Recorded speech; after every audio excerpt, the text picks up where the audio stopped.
Hi, I'm Breakup Brad, and I teach people how to get a second chance with their ex. Now in this video, specifically, I'm going to explain how you should act and behave around your ex when you see them in person, at least if you want them back. Now by applying the tips that I'll be sharing shortly, you'll be making the best use of any encounters with your ex and using those encounters to increase your odds of getting them back as much as possible. So let's get into it.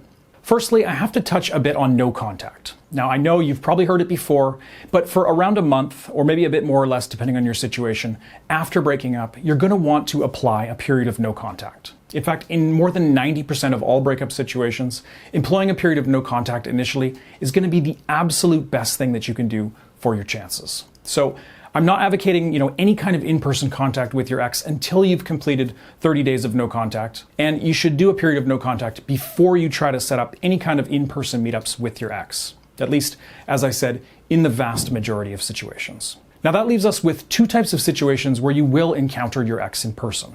When it's either unintentional and unavoidable. So for example, running into one another at the gym, going to the same class at college, those kind of things. Now these are encounters and situations where you can't reasonably avoid seeing your ex in person. Secondly, are planned in-person meetups that you've set up with your ex after you've completed a period of no contact and restarted communications via text. Now, I'll talk about both of these situations in this video, but I'm going to focus mainly on the first type of situation, where you either run into your ex unexpectedly or where you can't avoid seeing your ex in person because, you work together, you have mutual friends, etc.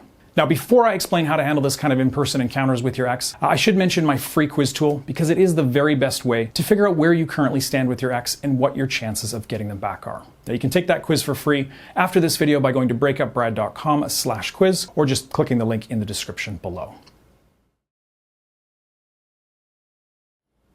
Now, what should you do if you bump into your ex, at the store or at a bar? Well, here are a few of the best ways to handle this kind of unexpected in-person encounter. Number one, be cool.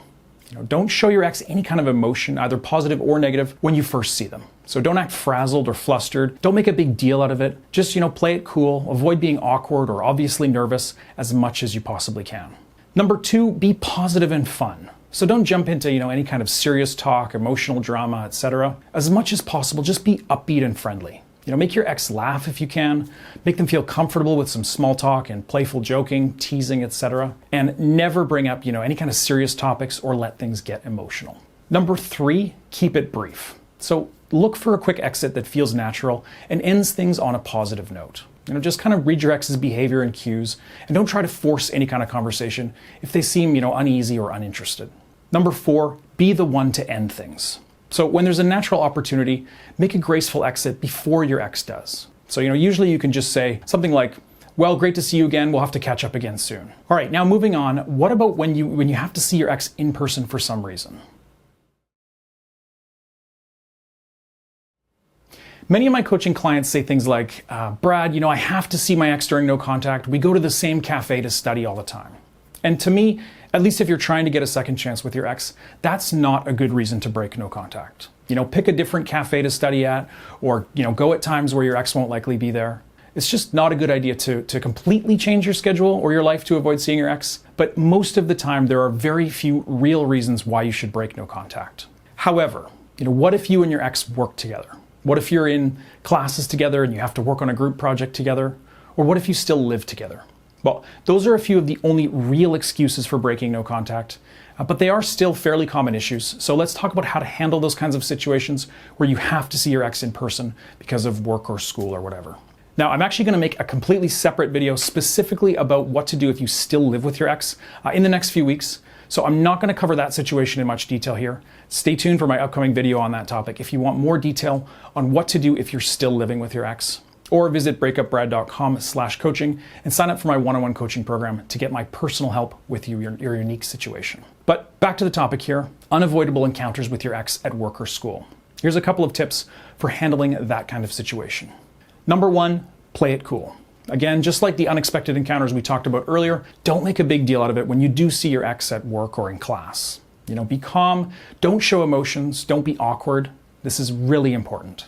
Number two, don't obviously avoid or seek out encounters. So if you're still in no contact or you only recently ended no contact, don't make an effort to seek out your ex when you're working with them or in the same class together. Now, if you do bump into them or they come up to you, that's fine. You can have a quick chat. But being obvious about trying to find a reason to talk to them, or obvious about finding reasons or ways to avoid talking to them, you don't want to do either of those. Number 3, keep it fun and positive. Again, just like if you bump into your ex randomly, make sure that anytime you talk to your ex in person, you just keep things light and fun. Drop a joke, tease them playfully, ask them about, something important to them, like, how's your mom doing after the surgery, or how was your brother's wedding? Whatever you go with, just always show them a good time and keep it friendly and fun. No drama, no relationship talk, or any kind of awkwardness. Number 4, turn your ex's expectations upside down. So after a breakup, what do you think your ex is going to expect you to be feeling? Sad, heartbroken, lonely, angry? The typical breakup emotions, which you probably are feeling inside right now. And I know how much it sucks feeling like that, trust me, but you need to hide those emotions when you are around your ex. In fact, if you can go one better and actually pretend that you're feeling the exact opposite, act happy, upbeat, excited about the future, that by itself is going to cause some serious doubts in your ex's mind. Now, I'm not going to bore you with the psychological reasons behind why doing the opposite to what your ex expects you to do is actually so effective. But basically, it just forces them to second guess their decision to break up. And that, in turn, helps you to change the way that they feel about you. So when you're around your ex, don't be a downer. Pretend you're happy, or at least pretend like you're already over them and you're moving on to exciting new things. Put on your happy face, so to speak. Number 5, create mystery by dropping subtle hints. Now, this one takes advantage of those unavoidable in-person encounters with your ex to help rebuild their attraction for you. You have to be careful not to make this too obvious because it can backfire on you, but when you do it properly, it's very effective in helping you win them back. Basically, what you want to do is make some sort of comment when you're talking to your ex, or even when you're just, they can hear you, that hints at a date you're going on or someone special that you've met recently. So for example, maybe your ex is standing within earshot when you're talking to another friend. You might say something like, sorry, I can't hang out tonight. I'd love to, but I'm taking my friend to the new Bond movie. Now the key, obviously, is to avoid giving any more details or making it into a big deal. Just casually and subtly mention something like that in order to plant the idea in your ex's mind and let them spend the rest of the day wondering who this friend is and whether it's actually a date you're going on. Basically, just let your ex's imagination create some jealousy and shift their overall perceptions of you. Or, you could say something like, hey, I finally went to that boxing class you mentioned a while ago. A friend from work asked me to go to the Saturday morning one, and you were right. I should have gone sooner. Again, like the previous example, you just leave it there, and your ex is going to wonder, who was special enough to talk you into going to that boxing class that your ex couldn't convince you ever to attend? And that will, by itself, through the subtle power of human psychology, make your ex more attracted to you and more likely to see getting back together as a good idea. Now, what about situations where you break up, but you still live together? How can you apply no contact in that kind of situation, and what should you do about it? Now, this is a topic, as I mentioned earlier, that I'm going to make a full dedicated video on in the next few weeks. But in summary, most of what I've already talked about in this video is going to apply to living together as well. You still want to play it cool, keep any encounters friendly and upbeat, etc. whenever you run into your ex at your shared home, especially in the initial period after breaking up. And you're also going to want to employ what I call limited no contact, which is essentially just modified no contact strategy where you try to get the most of the benefits of no contact while still seeing your ex from time to time at home. Now, if you need help with this kind of situation right now, please go to breakupbrad.com/coaching and sign up so I can help you immediately. It only takes a couple minutes to sign up, and I'll be able to help you on an ongoing basis as long as you need it. Or if you can wait a week or two, stay tuned for my upcoming video on reattracting your ex when you still live together. Be sure to subscribe to my channel right now and hit that bell icon to get notified when I publish that video in a couple weeks' time. Now, this is another topic that I've already covered in some of my past videos, so I'm going to keep it brief and assume that you've already completed a full period of no contact and you've reestablished, some good rapport with your ex over text. Basically, I'll assume you've got to the point where your ex is agreeing to meet up with you and you're planning to use that in-person hangout to further crank up the attraction and get your ex closer to taking you back. Now, you don't want to be asking your ex to meet up until you know for sure that they'll say yes and that they actually want to see you. And if you do want to know more about what your chances are and where you're at with your ex right now, don't forget to take my free quiz at breakupbrad.com/quiz. For now, let's assume you've already signed up for my X Factor program and you've followed it to a T, and now you're ready to meet up with your ex in person. Or maybe you've even just watched some of my past YouTube videos to learn how to get to this point with your ex. And now, you're going to meet up with them and you want to make sure that it goes well and helps you actually get them back. Well, firstly, all of the stuff we've already talked about in this video applies to this situation as well. So you should still play it cool, be friendly and fun, crack jokes, and avoid any kind of serious, relationship talk or drama. You should also use the meetup to drop those subtle hints that I talked about earlier about your awesome post-breakup life. Mention a new friend in passing during the conversation, and just generally share with your ex how well you're doing since the breakup in a subtle, humble way. But since you've planned this meetup with your ex and things are already going well, it's time to crank up your flirting game.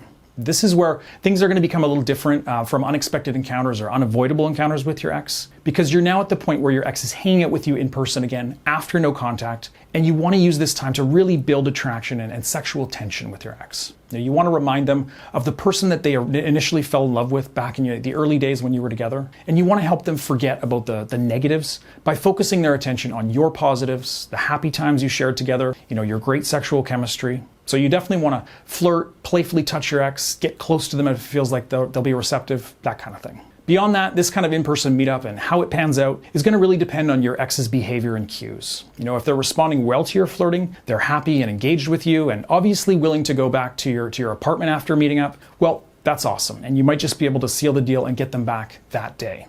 Or, you may have to accept that they're not being as receptive as you'd hoped, and based on their behavior and social cues, you might have to settle for a hug and agreeing to grab a drink, another time soon. Either way, if you do follow all the tips and advice that I've shared with you in this video, you are going to be well on your way to getting them back for good. Don't forget to take my free quiz at breakupbrad.com/quiz to find out your odds of getting back together. And of course, if you want my personal help with your situation, sign up for my one-on-one coaching at breakupbrad.com/coaching. All right, guys, thanks so much for watching to the end. Thanks for your likes, your subscribes, and your comments, and good luck out there. Bye for now.